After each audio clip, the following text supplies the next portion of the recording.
Option trading करना कितना आसान हो जाता है जब आपकी क्वांटिटी छोटी हो, आपका एनालिसिस अच्छा हो, आप अपने रिस्क रिवॉर्ड के हिसाब से मार्केट पे बैठे हुए हो। दूसरी बात है, अगर आपका एनालिसिस थोड़ा गलत भी जाता है तो भी मार्केट आपको किस तरीके से रिस्पेक्ट देता है, कैसे रिवॉर्ड देता है, ये मैं आपको आज के ट्रेडिंग में बताऊंगा। आज है दोस्तों सोमवार, मार्केट बिल्कुल फ्लैट ओपनिंग के साथ खुला। उसके बाद हमें निफ्टी में एक अपॉर्चुनिटी मिला। आज अंबर इंटरप्राइजेस का रिजल्ट आया था, मैं आपको उसमें भी बताऊंगा। कुछ पोजीशन मैंने पॉली कैप पे लिया, कुछ पोजीशन मैंने एचएएल पे लिया। सारा का कॉन्सेप्ट क्या था, किस तरीके से मैंने प्लान किया, अपने रिस्क एंड रिवॉर्ड को कैसे मेंटेन किया, एनालिसिस अगर हमारे फेवर में नहीं गया तो भी हमें किस तरीके से नुकसान नहीं हुआ। ये सारा चीज सुनने में जितना अच्छा लगता है, अगर ये आपके साथ रियल मार्केट में हो जाए तो आपको कितना अच्छा लगेगा। एक छोटा क्वांटिटी जैसे कि एक लॉट में ट्रेड करके आपको छोटे छोटे प्रॉफिट अगर आपका दिन भर का टारगेट पूरा कर दे, और वो भी उम्मीद से ज्यादा, तो आपको इससे अच्छा सेटअप और क्या चाहिए। पूरा दिन में अगर आप 2 घंटा 3 घंटा अपने एनालिसिस पर सही तरीके से समय दे देते हैं और एक छोटी क्वांटिटी से काम करते हैं, जहां भले आपको प्रॉफिट बहुत बड़ा नहीं हो लेकिन रिस्क कम हो जाता है। और मार्केट में हमें क्या चाहिए, रिस्क कम चाहिए, क्योंकि जब इंसान ठोकर खा जाता है तो इंसान का एक ही मकसद होता है, भले अपने को प्रॉफिट ज्यादा नहीं हो लेकिन कैपिटल टूटना नहीं चाहिए। तो इसी कैपिटल को जब आप मेंटेन कर लेते हैं स्टार्टिंग में कुछ समय तक, तो यहाँ से आपको दो तीन चीजें मिलती है। एक है आप में कंसिस्टेंसी आ जाती है कि आप छोटे छोटे लेवल पे अपने कैपिटल को ग्रो कर रहे हैं। दूसरा बात है, आप में फोमो नहीं आता है और आप मार्केट में कंटिन्यू सस्टेन कर पा रहे हैं। इससे आपकी ट्रेडिंग स्ट्रेटेजी, आपकी एनालिसिस सब कुछ बढ़ता है। तो मैं आपको अभी सीधे अपने पोजीशन पर लेके चलता हूं और बताता हूं कि मैंने किस तरीके से अलग अलग स्टॉक में काम किया और इंडेक्स पे अपना पोजीशन बनाया, और किस तरीके से मेरा दिन भर में पूरा प्रॉफिट कितना हुआ और मैंने कितना कैपिटल लगाया था। तो चलिए अब मैं आपको अपने पोर्टफोलियो पर ले चलता हूँ। दोस्तों, ये अंबर इंटरप्राइजेस का चार्ट है। आप देखिएगा, मार्केट खुलने के साथ ही इसमें आपको वॉलेटिलिटी देखने को मिली। उसके बाद से मार्केट एक रेंज में कंसोलिडेट कर रहा है, मतलब कि यहाँ पर सिर्फ आपका प्रीमियम मेल्ट कर रहा है। अब देख लीजिए आप निफ्टी, बैंक निफ्टी और सेंसेक्स का मूवमेंट को। मार्केट खुलने के बाद से कंटिन्यू फॉल दिखाया और उसके बाद से ये बिल्कुल रिवर्सल मोड में आ गया। यहाँ पर आप देखिएगा तो वी शेप का पैटर्न देखने को मिला है आपको, सेंसेक्स में भी, निफ्टी में भी और बैंक निफ्टी में भी। पीसीआर 0.53 था, जिससे कि पता चल रहा था कि मार्केट ओवरसोल्ड है। इस यहाँ पर मैंने यहाँ पर पोजीशन इंप्लीमेंट किया था, और ये जितने भी मैंने ट्रेड लिया उसे मैंने अपने टेलीग्राम के लर्निंग ग्रुप पर अपडेट किया था, जहां से लोगों को मार्केट का डायरेक्शन समझ में आ सके और डेटा समझ में आ सके, जिसके बिहाफ पे आप भी अपना पोजीशन बना सकते हैं। अगर आपको टेलीग्राम ग्रुप चाहिए होगा तो आप मुझे मैसेज कर दीजिएगा, मैं आपको लिंक भेज दूंगा। तो चलिए अब सीधे मैं आपको अपना पोजीशन पर लेकर के चलता हूँ।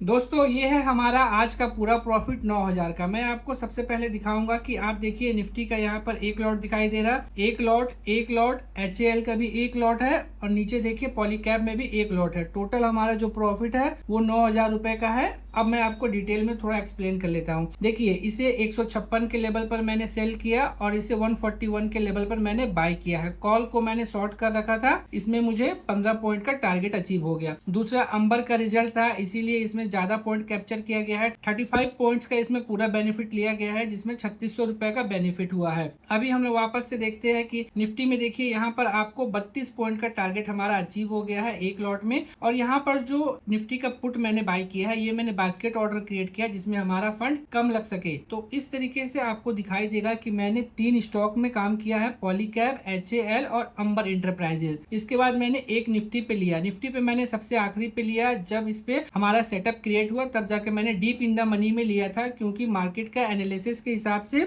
जो स्पॉट लेवल पर रिस्क रिवॉर्ड था वो प्रॉपर सेट बैठ रहा था, इसीलिए। अदरवाइज मैं सेलिंग के समय ओटीएम का स्ट्राइक प्राइस को सेल करता हूँ, आज मैंने आईटीएम का लिया था। तो जहां पर आपका एनालिसिस हाई रहता है वहां पर आपको इन द मनी में काम करना होता है। तो इस तरीके से देखिए 9,000 रुपए का पूरा बेनिफिट हो गया, और इसमें जो पूरा कैपिटल लगा था वो 2 लाख रुपए का था। तो एक एक करके सारा पोजीशन बनाया गया है, ऐसा नहीं है कि सारा पोजीशन एक ही साथ था। अब इसी के साथ हमारा आज के लिए डन फॉर द डे हो गया है। अब ओवर ट्रेडिंग नहीं करना है। एक लॉट से आपको मार्केट में बहुत कॉन्फिडेंस मिलता है। अगर आप एक तरीके से देखिएगा कि अगर मैं इसे छोड़ देता तो इसमें अभी 10 पॉइंट का प्रॉफिट और हो रहा होता। ये तो फिलहाल कॉस्ट के आसपास ही चल रहा है, इसमें भी 40-50 पॉइंट का प्रॉफिट और हो रहा होता। लेकिन कोई चीज हो जाने के बाद में वो अच्छा लगता है। हमारा जो टारगेट था वो कंप्लीट हो गया, उसके बाद मार्केट कहीं भी जाए कोई मतलब नहीं है। तो आपने देखा किस तरीके से छोटी क्वांटिटी से काम करके भी आपको अच्छा गेन हो सकता है। तो आप भी अपने रूल्स एंड रेगुलेशन को चेंज कीजिए, लालच में मत आइए, सीखने पर ध्यान दीजिए और अपने ट्रेडिंग जर्नी को बहुत ही कंफर्टेबल और एक फ्रीडम वाला प्लेटफॉर्म बनाइए। Thank you.